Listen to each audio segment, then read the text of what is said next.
Welcome back, strange crew. You are tuned into another trip through life's deep cuts. We hope you enjoy the ride.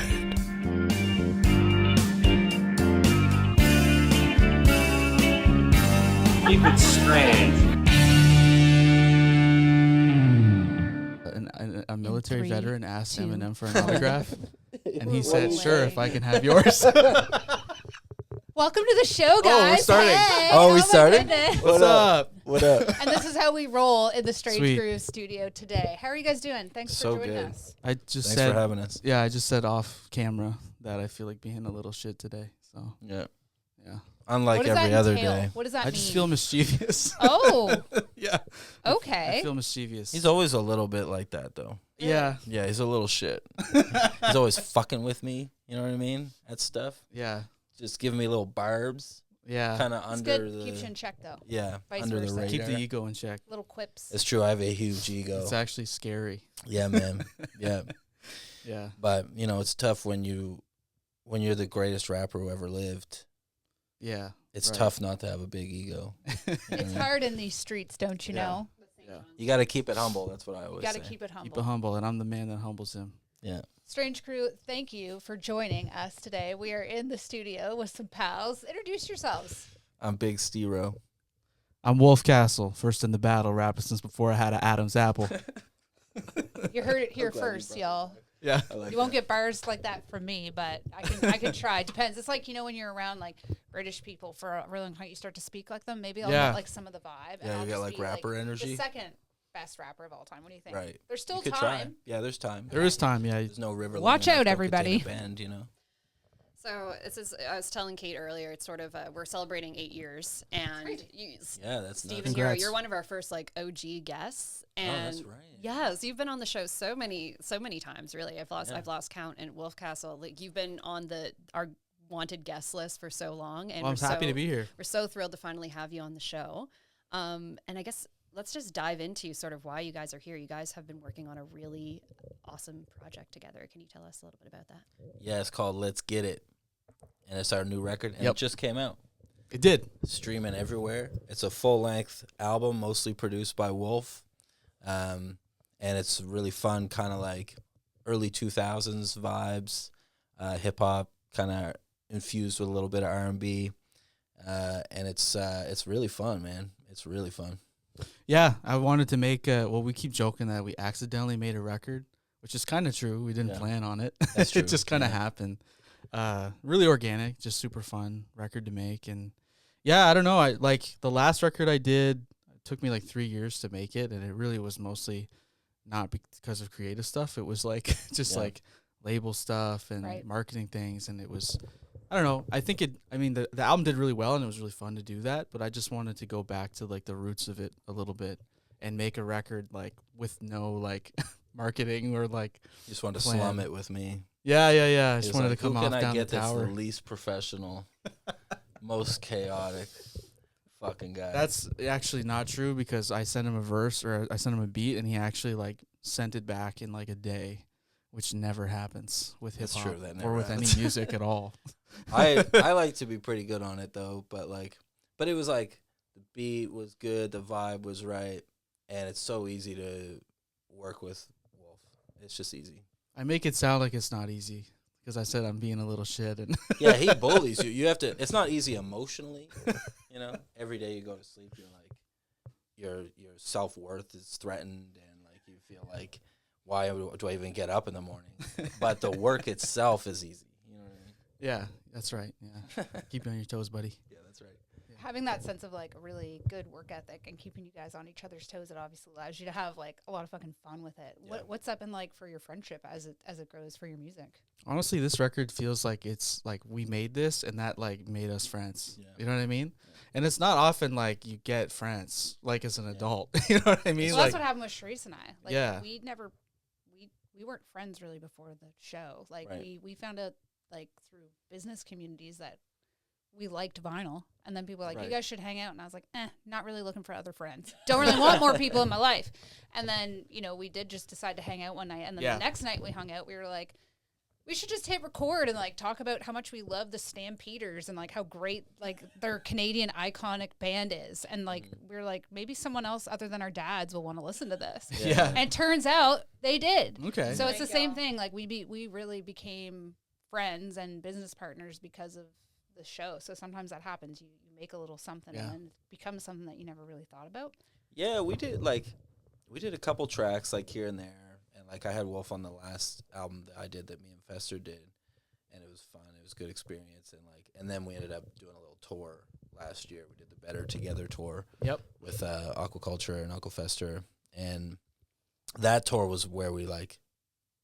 I feel like we started becoming actual friends. Yeah. Because we were like hanging on the tour, talking about hip hop, Just like talking, like at the sound checks or in between shows, and Yeah.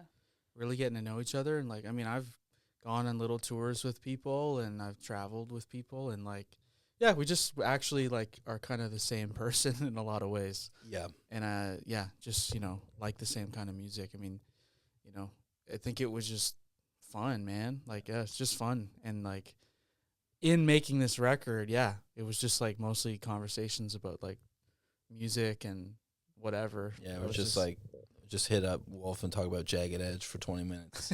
yeah. And it'd be like, that was work. Yeah.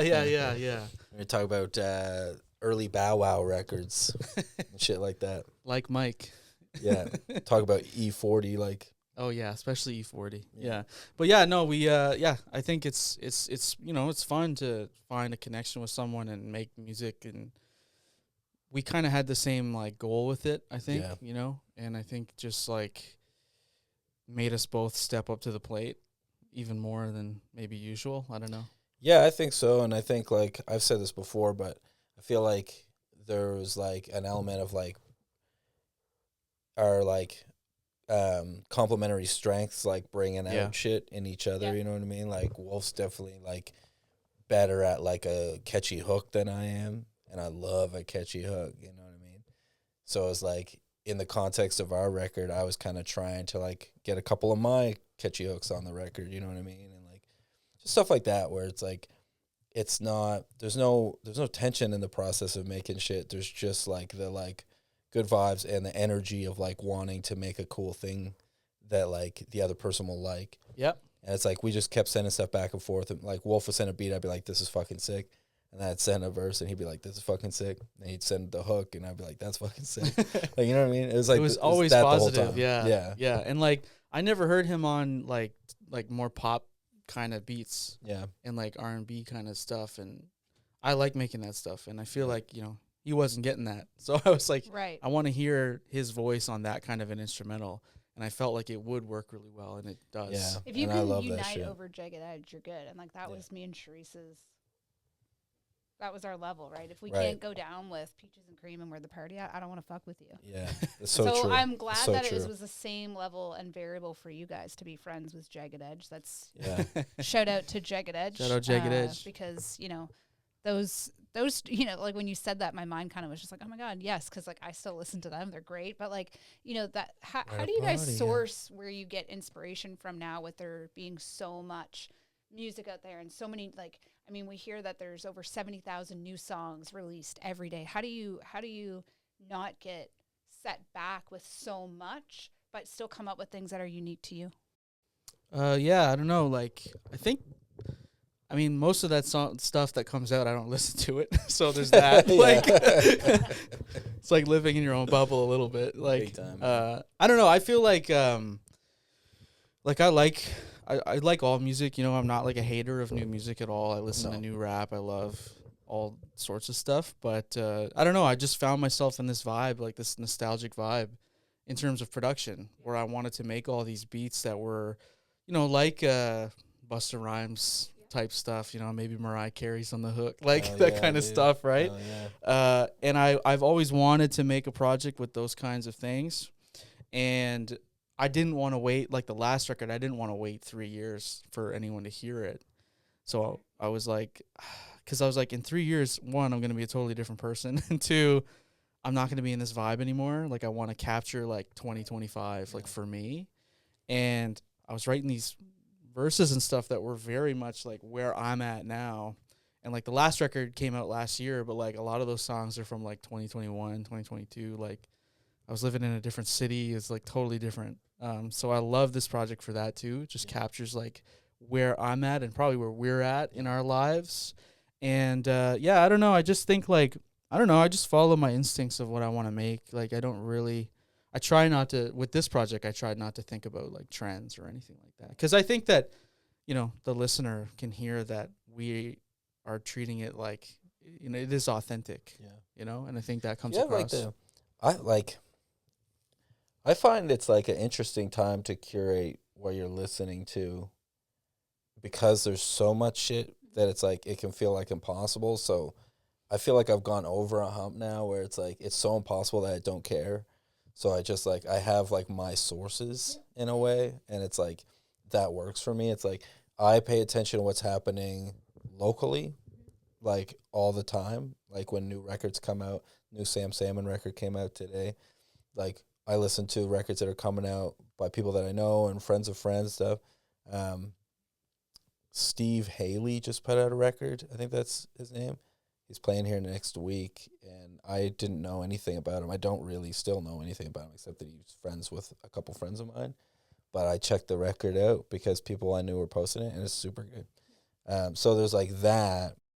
And then as far as anything else, like I'm really big on like anything that like Alchemist is involved in is probably good. And then that's like a family tree where like you find out about like Armand Hammer and like, you know, whatever, like Earl and Mike and like all those guys. Like there's just certain like pockets that like kind of like just keep feeding you and stuff. And right now there's like it's like a new golden era for the OGs a little bit in hip hop. And I'm here for that.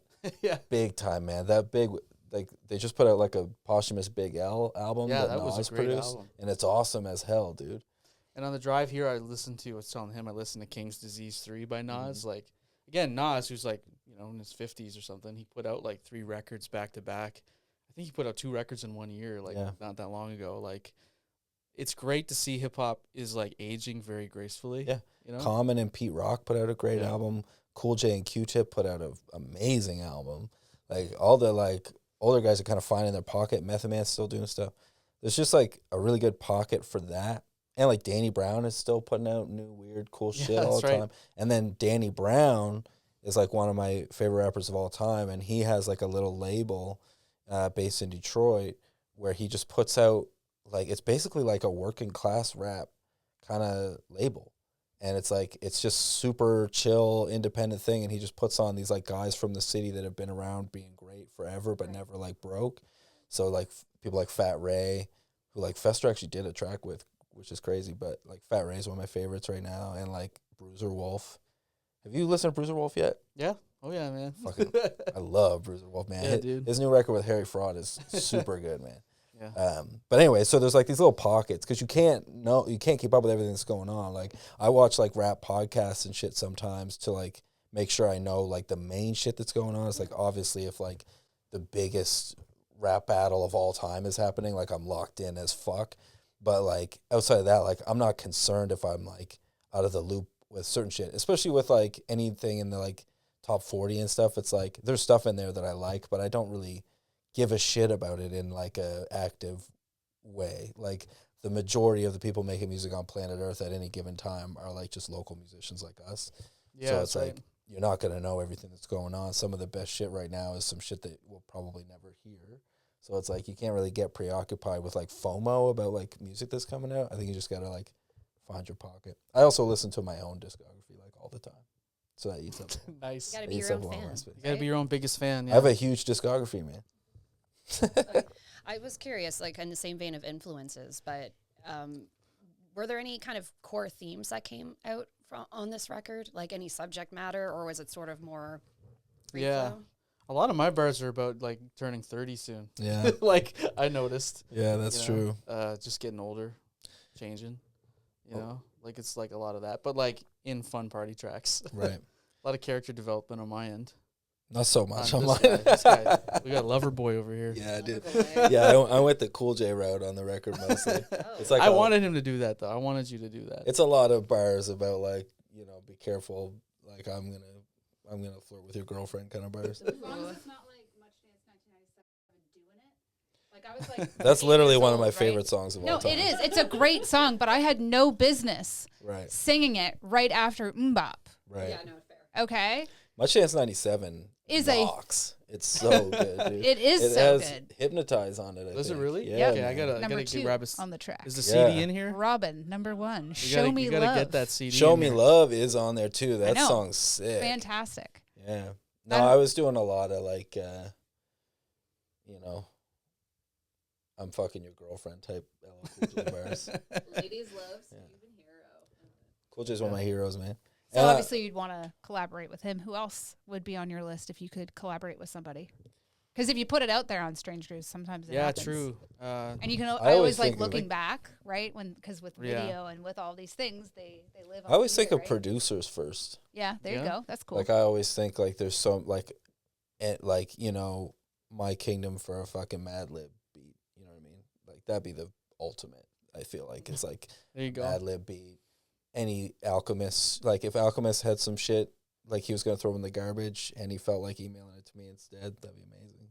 Same here. wolfcastlemusic@gmail.com. Yeah. Get your queries in, yo. Yeah. Get your inquiries in. My dream one is like, well, I tried to get Project Pat.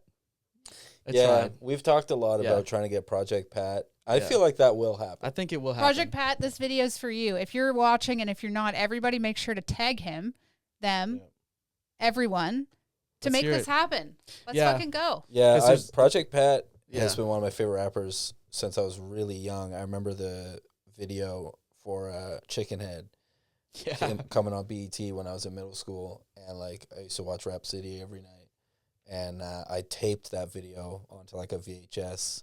I had this like VHS mixtape of like my favorite rap videos, and that one was on it. And then I remember there was like a long period where like I couldn't like place that song, like I couldn't figure out who it was, like pre like smartphones and shit. And then there was one day I found it on YouTube, and then I went on this like extreme deep dive of like Project Pat, and I just never came back, man. That happened to me with the Humpty Dance. That's a great track, man. The Humpty Dance is your chance to do the hump. Dude, Pretty good. Yeah. Digital Underground is Digital a very Underground, man. underrated group. That's true. Just saying. He Rest also in did peace, like Shock some. G, though. Shock G did some like, I mean, he did. He produced on Yeah, that's Me what I'm Against saying. the World. Yeah, Yeah. which is Tupac. I would argue like top Yeah. 5 So many or tears. top 10 rap records ever. He did that maybe. beat so many tears. Yeah, Crazy. yeah, incredible. Yeah. He also didn't he do I Get Around as well? Yep. That's a And classic. he's got a feature on it too. Yeah, that verse is great. That beat is I Yeah. love that beat, man. Project Pat was one we actually tried. Like I sent him a DM and he actually listened to one of the songs, so that was cool. Yeah. And then E40. Yeah, That's a that'd dream be one for so me. great. Yeah, E40. Honestly, Busta Rhymes, that's really shooting high. Yeah, But Busta. Busta would be cool. There's a lot of people, man. Yeah. There's so many fucking like all those Detroit guys that I was talking about. I love Detroit rap, especially like the really grimy, like sort of lyrical stuff. So like any of the Bruiser Brigade guys, Bruiser Wolf, Fat Ray, JUS, like there's a bunch of them, but they're all super dope, and I would love to do a track with any of them. Yeah, we'll do another one, like another Let's Get It.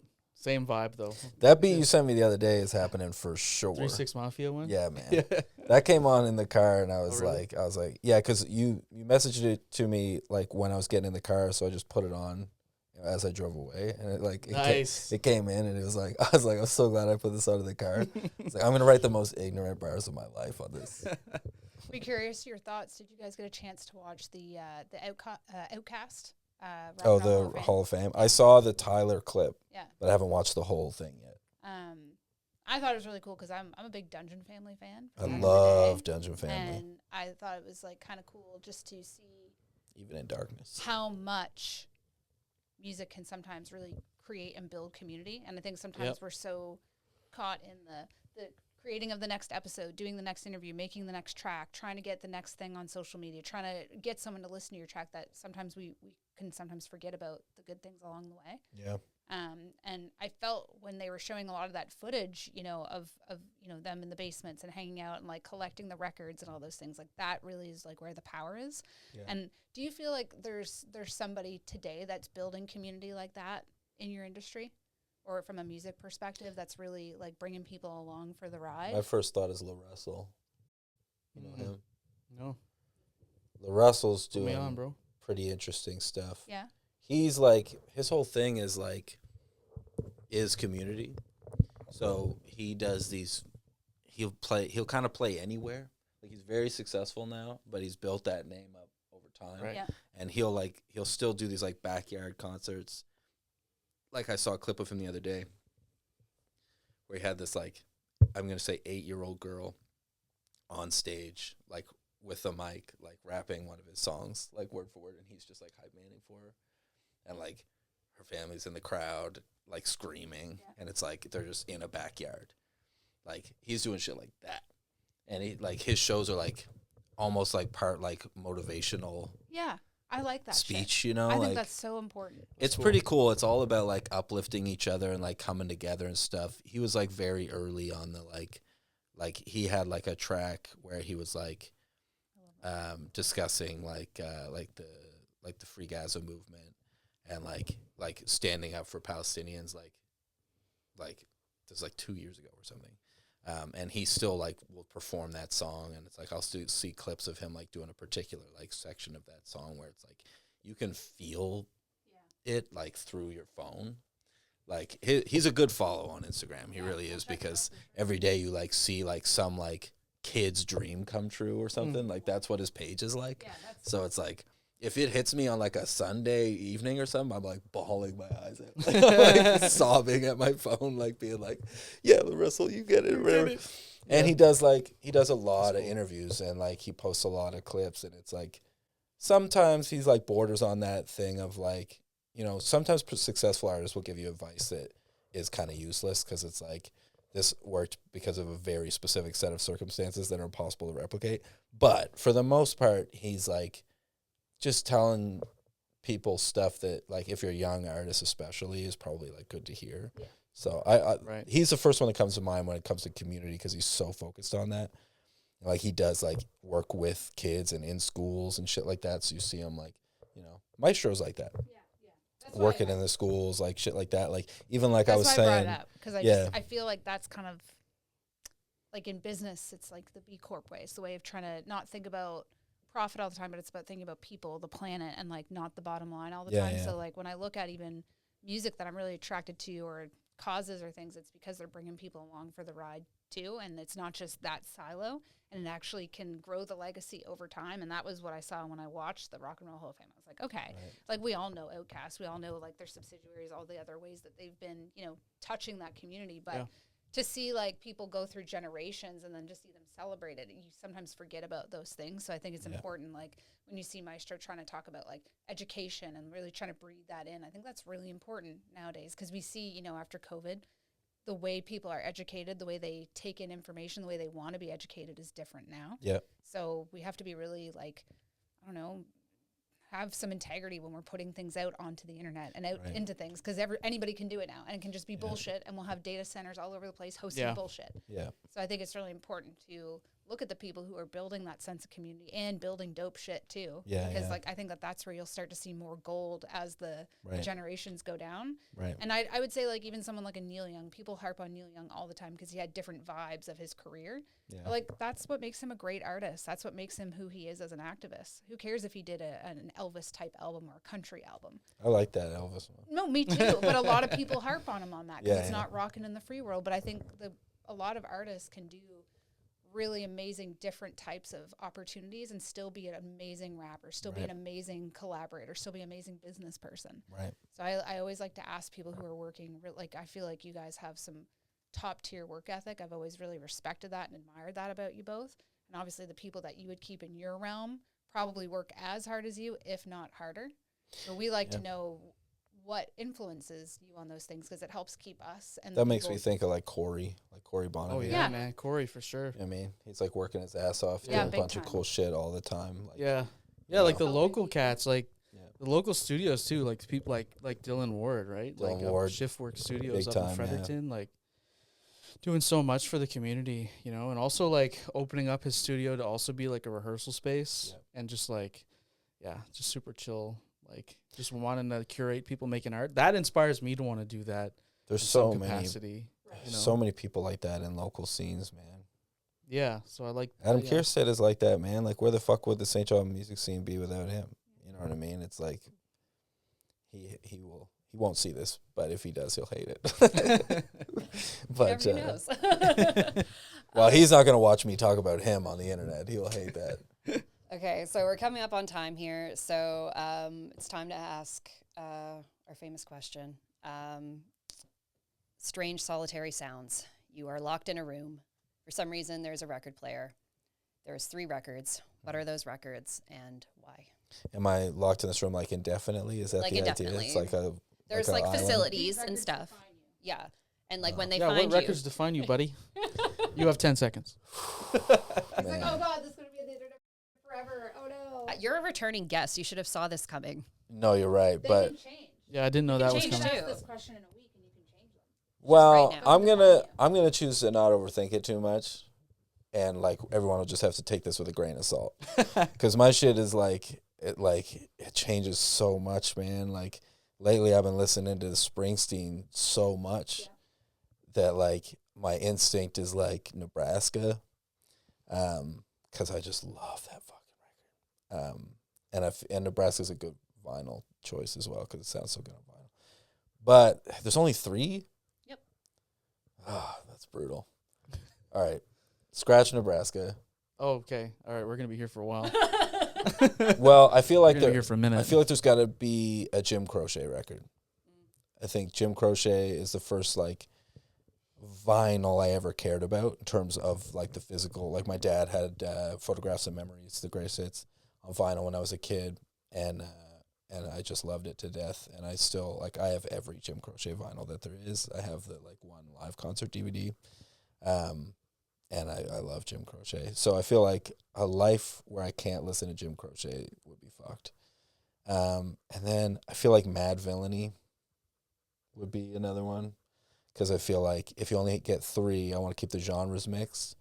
But Mad Villainy kind of contains like every fucking awesome thing about rap. like you know what I mean? Like there's so many different genres within it as well, because of the like Mad Lib production being like so diverse and so crazy. And it's such an interesting record that you get. It has so much playback value. So there's the one from childhood that's like nostalgic and warm and reminds me of my dad. One like hardcore hip hop record. And then I feel like, oh man, it's so hard because like how could you not listen to like Rumors ever again? You know what I mean? Or like It's a big question, bro. or like fucking like yeah, like Nebraska or Darkness on the Edge of Town or something. Also like I never get to listen to like the Marshall Mathers LP again. It's like going through it right now. Like this guy's so- actually in the room. The entire point of this episode. This guy's going in the room. He's in the room right now. He's So stressful. Do you want to start yours and I'll think about my third? Sure. Okay, It's so funny because like I can't think of my third, but I do have 2. Okay, Yeah. I'm gonna think for a minute. Yeah, like my first record that came to mind was Random Access Memories by Daft Punk. That's a good choice. Yeah, because it's kind of got everything. Like it has everything. It's a disco record. It's a funk record. It's like it's got love. It's also got like these weird synth things that are going on, and there's like, you know, like an 8-minute song called Touch, which is like incredible. Like such a great record. Like that is like that came out at the perfect time for me. It's also nostalgic, but like all my favorite records I think about that I love all came out when I was like 17. Because you know what I mean? Like it's just, you know, nostalgic, right? Yeah. 17 in 2014. That's Yeah. how it is. All Yeah. my favorite shit came out. Yeah, like there's a lyric in Daft Punk in Random Access Memories where like a guy's like, making me feel like I'm 17. And I was like, that's me, brother. And now I'm 29. So it's like, okay, now I actually can like feel nostalgic about that a little bit.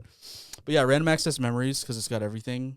Amazing production too on that record, like unbelievable, and really good for like an audio nerd. Like, Yeah, because true. they specifically used like gear from different eras of disco music and funk, and like they were like, if we're gonna make like a 70s song, we're gonna use mics from that era. We're gonna use like boards from that era, whatever. So it's like good on two different levels. The next record would be Watching Movies with the Sound Off by Mac Miller. Oh, that makes sense. Yeah, that's like Mac Miller's my favorite rapper of all time. Rest in peace. Like that would have been my dream collab. Like all my Right. favorite rappers are dead, so it's You tough. hear him on the fucking Big L album, Yeah, though? yeah. God And that was damn. like 2011 era Mac. Because It's I'm so in good, deep though. in the Mac Yeah. Miller world. Like Well, I you know. just hearing the take, I'm like, that's 2011. Like I just know. But yeah, Watching Movies with the Sound Off is like his first record where he was trying new things artistically. And if you wanted to be a real music critic about it, you could say it's not the best record in the world, but it's definitely my favorite. So It's all Yeah. about the connection you have with the Yeah. music, right? It doesn't Yeah. need to be like #1 on Pitchfork list or anything. exactly. And like for a third record, like obviously it's hard to pick the last one, but I'm just gonna listen to my gut. And there's like a Japanese city pop record that I've listened to for like years and years and years. I found on like YouTube algorithms, and it's called Love Trip by an artist named like Takako Mamiya. And she like that artist might not even, it might be like a pseudonym for another artist. Like it was just a record that was made and kind of got buried and forgotten, and then YouTube algorithms like pushed it up to the surface, and it got like so famous that they reissued a vinyl for it like last year. And that one that's probably one of my most listened to records. Just like this Japanese like city pop record that's like on while I'm cooking or while I'm doing stuff, or like when I was in university writing papers and staying up all night. Like, yeah, it's very personal to me. Wait, did you get your third one? He didn't. You were looking at your Spotify playlist. Yeah, he while was we going were- through his phone while I was- like, I was looking at Tidal because I don't fuck with Spotify anymore. fair. But the two that I nailed it down to for my third would have been like the two that I was thinking about is Al Green, Let's Stay Together, because Nice. I do think that album's perfect, and like you could just never get sick of it, and it sounds so good. Like that's like an audiophile one. Right. And then the other one that I'm kind of leaning towards is Arthur Russell, Love Is Overtaking Me. Do you know that record? Do you guys know Arthur Russell? No. He was like a somewhat experimental sort of composer in the 80s. He was like openly queer. He was a cellist, and he made a bunch of really interesting, really weird music. And then toward the end of his life, he died tragically from AIDS. He started experimenting like in his like little home studio, just fucking around with like more poppy stuff just to see what would happen. And he made a bunch of like really beautiful, really weird little like pop rock songs with his weird cello and his weird arrangements and stuff, and they're so beautiful. And after he died, someone put them together as like a posthumous album called Love Is Overtaking Me. And it's just incredibly sad and beautiful and like just like interesting, and it contains a lot of different elements of like sort of folky stuff and like rock and pop and stuff, and there's just a lot going on it. There's a lot of different vibes, and it's like a long record. So that'd be a good choice. There you go. There we go. Well, thank you both so much for joining us. And when is this album coming out? Where can people listen? It's out. Let's get it. Streaming everywhere Streaming right now. everywhere. Right now. Everybody listen to it. Let's Please- get it. Please buy it on Bandcamp. Yeah, that's right. Buy There's your a- music. There's a live fundraiser happening right now on Bandcamp for the album. If you buy the album, the proceeds, all of the proceeds go to the Madhu Verma. God damn it, what is it called? I know I'm blanking too. Wait, you It's have on to. the website. You have to edit this. Turn it into the blog. No, I got to say it right, and you can cut it out, or maybe you can't. I don't know. Be like colored bars. It's the Beep. I know what it is. The Madhu Verma Migrant Justice Center in Fredericton. Yeah, that's right. And they like help people with like sketchy status, like access necessary stuff. Incredible. Awesome. Well, thank you both so much. And Thank you. Thanks for having us. Thank you. And thanks for watching and listening. And until next time, keep it strange. Goodbye. If you've enjoyed this, then you have to hit strangegrooves.com for more amazing content. To support this podcast and music community, go to patreon.com/strangegrooves. As always, keep it strange.